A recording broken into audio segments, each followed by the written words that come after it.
Olá, começou o Hashtag Educa, a nossa conversa sobre educação aqui na Multirio. Seja muito bem-vindo.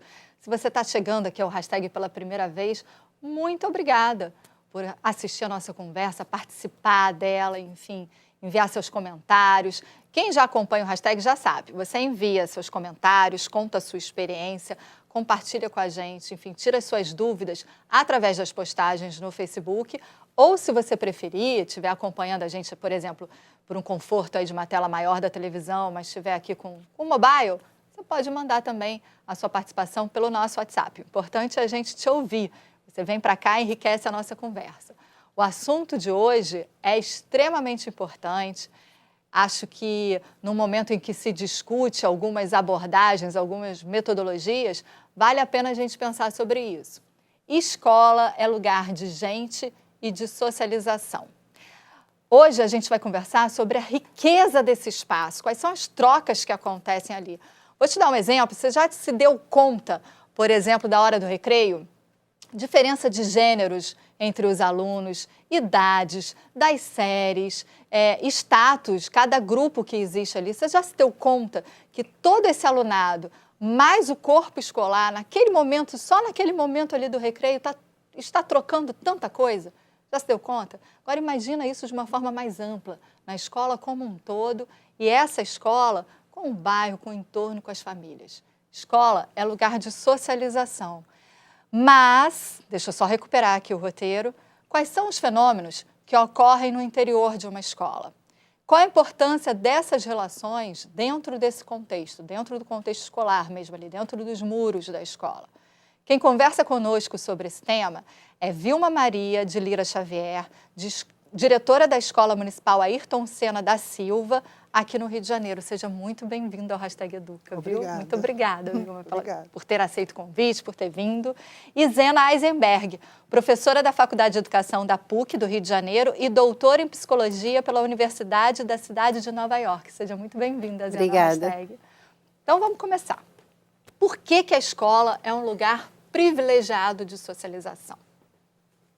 Quem começa? A escola é a família, né? A criança ao nascer tem a sua família, que vai conduzir o processo inicial. E quando a criança está no ambiente, né, que já tem idade para entrar na escola, ela precisa ser acolhida, porque é um laço que vai se estreitar mais ainda. Por quê? Ela deixa um período de conviver com sua família para estar na escola. E assim, essa busca da socialização tem que ser diária, porque ao acolher o aluno, ele tem que se sentir bem. E ele estando num ambiente que favoreça essas relações, vai ser possível, né, o desenvolvimento pleno da criança. Então, assim, no espaço escolar, ele é privilegiado sim, porque, como você falou, essa diversidade que existe de pessoas, né, de todas as situações, a diversidade como um todo. Então, assim, é um espaço muito privilegiado realmente. Você concorda, Zena? Concordo plenamente. No caso, assim, minha área é psicologia, né? A gente pensa muito na questão da socialização como uma oportunidade de aprender o outro, né? De ter contato com a diversidade do outro, o outro que vem de uma outra família, com outra educação, com outros hábitos, com outros valores, né? Então, essa oportunidade de conhecer essa diversidade de valores e formas de pensar enriquece bastante a criança, né? Tanto é que, assim, todo esse debate que está tendo hoje em dia sobre homeschooling, né? Homeschooling, eu sou bastante contra, porque é uma visão da escola só como espaço de aprendizagem cognitiva, né? Só conteudista. E, na verdade, a escola é um espaço social, né? Onde a criança vai aprender sobre a sociedade, como ela funciona, num lugar seguro, num lugar que não vai ser, que ela não vai estar exposta a perigos, né? Então, é um lugar seguro onde ela pode testar as novas aprendizagens. É interessante isso que vocês estão falando, porque se a gente parar para prestar atenção, nesse universo a gente vai ter ali dentro, se a gente considerar só o staff da escola, só o corpo de profissionais da escola, a gente vai ter a figura do servente, a figura da pessoa da limpeza, o professor, o diretor. Cada um tem um papel social na escola, mas cada um também tem seu repertório cultural, sua história de vida, que pode ser, em muitos casos, diferente entre si. Então, ali a gente já tem uma relação de troca. E isso é rico também, quando a gente olha para esse universo do corpo dos professores, do corpo dos funcionários, não? Em termos de crescimento, de construção de uma identidade. O aluno, ele observa isso também, ou não? Observa. Com certeza. Observa porque, vou falar um pouco da nossa escola, né?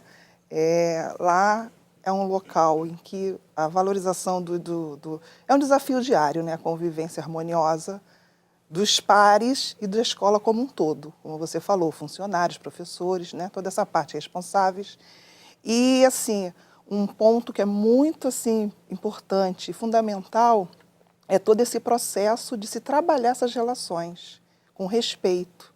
Então, quando se tem respeito, do aluno até, né, ao diretor, vamos dizer, o trabalho é bem desenvolvido porque tem essa base do respeito a toda aquela, né, toda a diversidade que se tem no espaço escolar. Com todas as pessoas que são diferentes, né? E isso é o grande desafio hoje, né? É respeitar o seu próximo, né? É o trabalhar a empatia, né? Porque a partir do momento que você se coloca no lugar do outro, você vai, né? Você vai ser levado a evitar certas situações de conflito.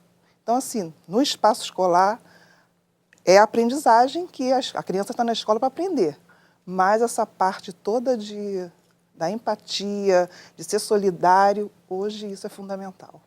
A gente fez um programa sobre turismo e a possibilidade do turismo educar para a paz, porque é exatamente isso. Quando você vai para por exemplo, você trabalha num hotel, você não pode levar em consideração diferenças religiosas, diferenças políticas. Hóspede é sempre hóspede, o turista é sempre o turista, você tem que tratá-lo bem. Então, o turismo tem ali uma possibilidade, uma cultura para a paz.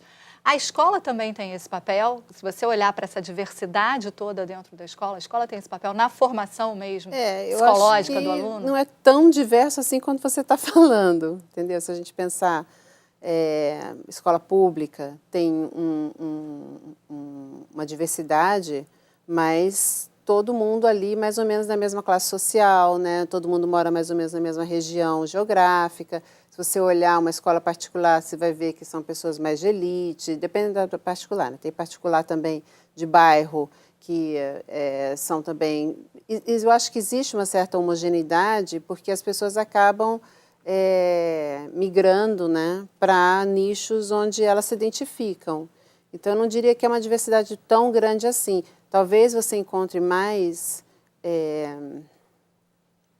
diferença social, por exemplo, numa escola de elite, porque aí você vai ter a merendeira, os serventes, né, o pessoal as auxiliares de turma, que não são da mesma classe social. E a gente vê muito uma invisibilidade dessas pessoas. As crianças não aprendem a respeitar essas pessoas como elas aprendem, por exemplo, numa escola pública, em que a merendeira também é uma educadora, né? Ela tem um papel ali, ela tem um status, né, de poder que a criança tem que respeitar.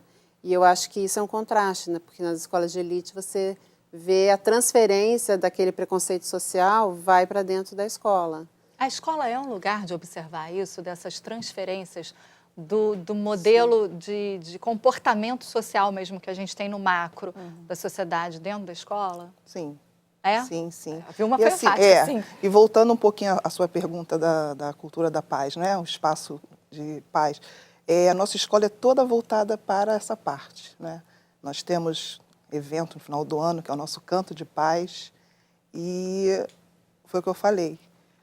Como ela falou, né? A diversidade que eu coloquei no início é em relação a interesses e até o respeito a cada um, né? Nem eu tenho muitos gêmeos na escola e nós falamos assim, ó, nem esse irmão é igual aquele ali. Então ninguém é igual a ninguém. Tem que respeitar, né? A opinião é sua, mas não precisa ser exposta. Se vai deixar triste, se vai magoar. Então essa parte que eu estou falando do respeito à diversidade dentro do espaço. Do ponto de vista psicológico, Por que que isso é importante para o desenvolvimento humano? Esse contato com essa diversidade e com essas relações dentro da escola? Então, a criança pequena, né, na educação infantil, a escola de vocês tem educação infantil? Até o quinto ano. Ela está aprendendo a se diferenciar do outro, né? Então, se ela está em casa, convivendo só com a família ou só com a vizinhança, ela não vai ter tanta oportunidade de ter convívio com pares, né, da mesma idade, ou um pouco mais velho, um pouco mais novo. E é nessa oportunidade que ela vai ver, olha, essa professora não é só minha, ela não está aqui só para me mimar, ela tem vários outros que ela precisa mimar também, né, mimar entre aspas. Essas crianças também querem os brinquedos que eu quero, então ela aprende a negociar, ela aprende a dividir. E essa daí está fazendo birra, será que eu também faço birra? Né? Enfim, diferenças de gênero também são aprendidas. Então, é uma enormidade de aprendizagens que acontece nesse contato com a alteridade, que é, principalmente na educação infantil, né, quando a criança está formando mesmo seu self, né, seu sentido de eu. A gente tem, olha, vários elogios aqui. Mari Castro, emojizinho de olhinho de coração apaixonada, coração cheio de orgulho da minha diretora. Obrigada. Ó, Ione Barbosa, estamos na expectativa de ver nossa diretora linda. Rita de Cássia Araújo, parabéns, Vilma. Norma Sueli Duarte Ribeiro, parabéns, Vilma. Viviane Ceci, escolha ideal. Vilma Maria, diretora e professora da nossa rede.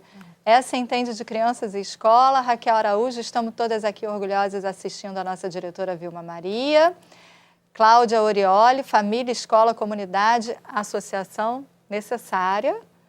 Sônia Loyola assistindo, muito orgulho da diretora Vilma. Bia Rezende, escola é lugar de gente, onde se faz amigos, criar ambiente de amizade, aprender a conviver é se amarrar nela. Ayrton Senna da Silva, somos felizes. Bia Rezende. Com certeza. Olha lá. Cheio dos elogios, né? Afetividade, relações interpessoais, regras de convivência, valores, direitos e deveres. Como essas qualidades ajudam a elaborar a autonomia de um aluno, de uma criança? São fundamentais. Toda essa parte, né? Porque a questão da criança respeitar o seu... Assim, eu coloco muito no dia a dia dos professores e da minha equipe, né, como um todo. Essa questão da criança saber lidar com o outro, mas também ter autonomia dos seus atos, né? Então, ele tem que saber que se ele fizer alguma coisa que vá magoar, como eu coloquei no início, ele vai prejudicar aquele coleguinha. Então, nessa convivência, né, que vai se estabelecer essas relações que têm que ser observadas diariamente para poder avançar nessa parte. Então, assim, são fundamentais. Ela estava falando de responsabilidade, eu lembrei daquela expressão que o pessoal usa, né? O não estruturante do caráter. A escola também é um lugar de não, né? Isso. Mas é importante. Sim. Sim. Por quê? Bom, o não, a gente também não gosta muito da palavra não usada de forma frequente, aleatoriamente, né? Porque aí né? você acaba desvalorizando esse não, né? Na verdade, a gente fala para fazer uma coisa mais positiva, né? Então, ao invés de falar não para a criança, você fala, olha, esse é o comportamento desejado, ou esse é o comportamento aceito, esse é o comportamento que a gente aprova, né? O que é permitido nessa escola. Então, quando uma criança bate na outra, por exemplo, ela vai aprender que não pode bater, mas não necessariamente com não, para de bater, mas com, olha, carinho, né? O famoso carinho, né? Ou então explica para ele o que você quer, né? Fala de outro jeito, enfim, dando alternativas de comportamentos. Então, é essencial, é o desenvolvimento moral da criança mesmo. Você estava falando, né, Vilma, da importância disso. Quando teve aquele episódio de Suzana há pouco tempo atrás, eu fui estudar, fui ver algumas coisas, e os Estados Unidos têm uma complexidade nesse assunto e tem uma incidência de casos assim. E aí eu estava lendo uma matéria de um departamento do FBI, que estava na internet, de um psicólogo deles, falando o que leva uma criança a voltar a uma escola, né? Não necessariamente estudou com aquelas pessoas que ele vai praticar a violência, mas que ele volta lá para descarregar aquela violência, né? E eu fiquei pensando, você acabou de falar sobre isso. Você sai do núcleo familiar e passa a viver na escola. E se a gente seguir esse percurso, são 9, 10 anos estudando, 11 anos estudando, tendo essa rotina todos os dias por muitos anos. Então, a escola ela é um útero, se a gente tiver que chamar, você volta para agredir esse útero. O que deu errado? Se a gente puder fazer essa pergunta agora, meio saia justa, o que dá errado a ponto de alguém voltar e agredir esse útero? Então, dentro dessas relações que a gente está falando. Isso, esse episódio, no caso, essa tragédia, né? E outras também que já aconteceram. Sim. É assim, eu fico refletindo, porque o tempo que eu tenho de magistério, na direção de escola, né?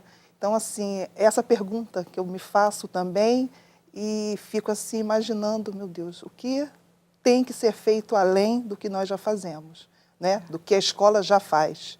Então, é um processo muito complexo, vamos dizer, né? Lidar com aquela criança, ele vai crescendo na nossa escola, da educação infantil ao 5º ano.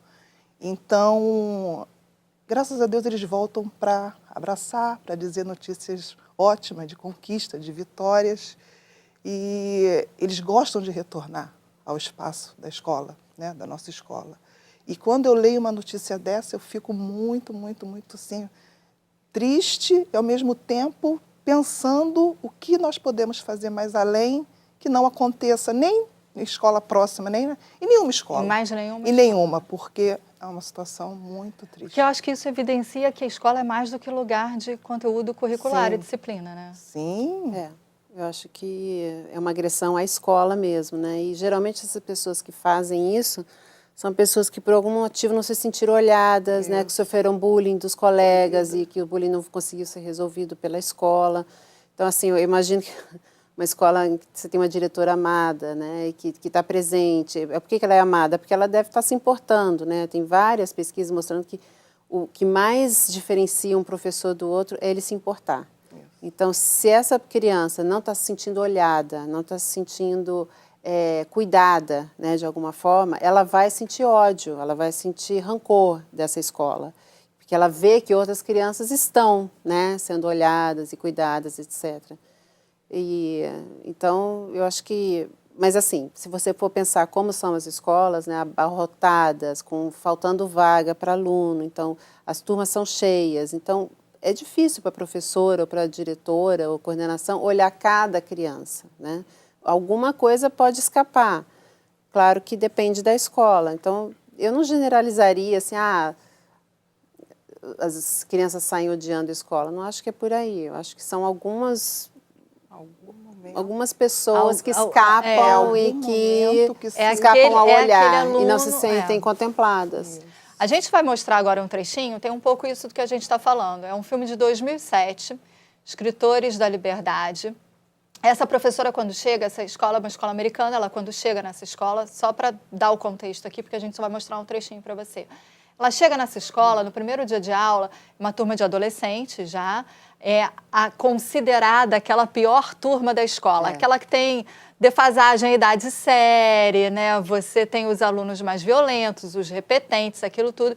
E aí, quando ela entra nessa sala de aula, ela percebe que há segregações dentro da sala. Os latinos sentam com os latinos, os asiáticos com os asiáticos, os negros com os negros. Isso é também na hora do recreio, acontece no intervalo.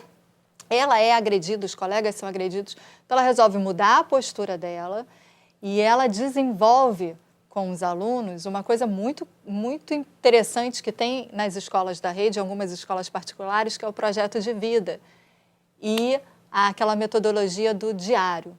Então, ela distribui para os alunos diários, ela diz que ela não conta nota, não tem ponto, ela não vai ler, mas quem quiser que ela leia, é só deixar com ela que ela leia. E aí a gente vai acompanhar um trechinho agora bem revelador dessa mudança de comportamento a partir do olhar dessa professora. Vamos lá. Quem é esse maluco? Cara, ele tá com a gente desde o primeiro ano. Qual é o nome dele? Eu não sei.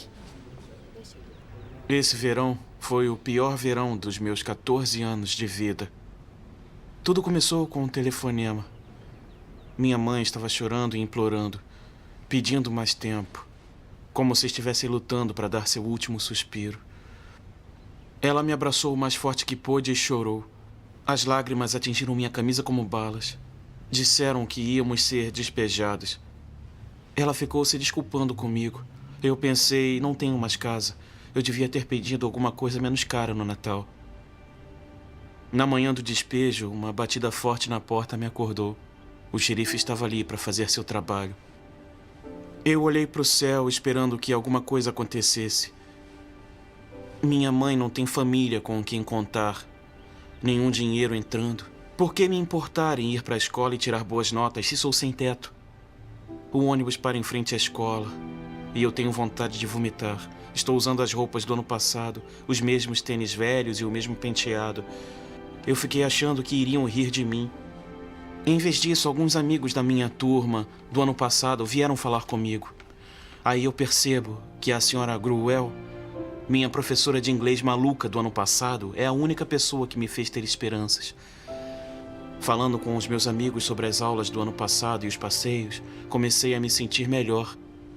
Eu recebo meu horário e a primeira professora é a senhora Gruel na 203.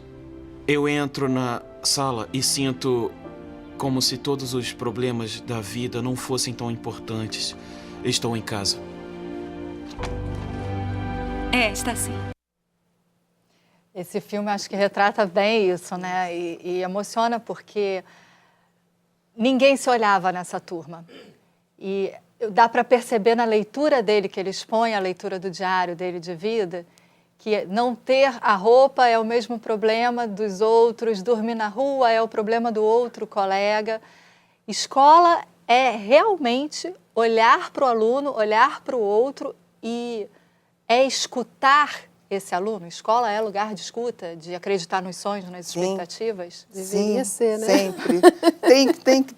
Tem que. É. Eu uso muito essa frase, porque levar a acreditar, né, nos sonhos. E a escola, ela tem que ser baseada no afeto, né, do profissional, de todos os profissionais da escola, principalmente o professor que está conduzindo aquela turma. Então, acreditar no potencial do aluno, que é o primeiro ponto, né, toda criança é capaz de aprender, e toda essa parte do afeto que tem que ter no espaço, porque a criança se sentindo acolhida, né, ela vai cuidar do seu espaço escolar, e a frase, quem ama, cuida. Então, assim, é um exemplo que eu uso muito na nossa escola. Nossa escola é muito cuidada pelos alunos. Eles recebem, né, sempre limpa, organizada, e eles cuidam. Então, o nosso dia a dia é isso mesmo, é acreditar sempre. Afeto. Eu acho interessante que no trecho do filme que você passou, primeiro os alunos falam, quem é esse cara? A gente nunca viu. Quer dizer, era uma pessoa que não era olhada, né? Esse é um potencial atirador, né? Não é? E quando eles começam a ouvir a história, é como se ele estivesse se apresentando para eles, né? Eles ficam sensibilizados, não é só pela história trágica que ele tem, mas é que agora eles estão começando a conhecer. E eu acho que isso assim, deveria ser mais, talvez, na escola, porque como essa coisa do conteúdo, as professoras não têm tempo, né? E a escola não tem tempo para esse momento de conhecimento, de autoconhecimento, de conhecer o outro, né? Fazer um diálogo, um debate sobre assuntos que estão na cabeça das crianças, né? Seja coisas sexuais, drogas. Suzano aconteceu, vamos debater o que aconteceu em Suzano na escola, quero ouvir o que vocês estão pensando, como é que vocês estão processando, porque as crianças estão aprendendo a pensar também, né? A se posicionar, a digerir, né, essas notícias e o que está acontecendo no mundo. Então, a lidar com as próprias emoções, os próprios sentimentos. Sim. Você entra na adolescência, você vai ter todos esses conflitos internos. Eu estou com raiva, por que eu estou com raiva, parte, do que eu estou com raiva, exato. Agora, a sua escola, eu queria chamar a atenção porque o 5º ano costuma ser um ano muito problemático para a educação de uma maneira geral? Porque você tem ali uma mudança de conteúdos, uma mudança de idade, né? Tem uma reclamação geral dos professores, é o 5º ano e o 9º ano, né? Mas você conseguiu um índice alto no último IDEB. A sua escola fica dentro da comunidade Vila Aliança, em Bangu, né? Na zona oeste do Rio de Janeiro. É uma área conflagrada, como tantas outras da cidade do Rio de Janeiro. E a escola que teve, dentro dessas áreas conflagradas, é a escola que teve o melhor posicionamento.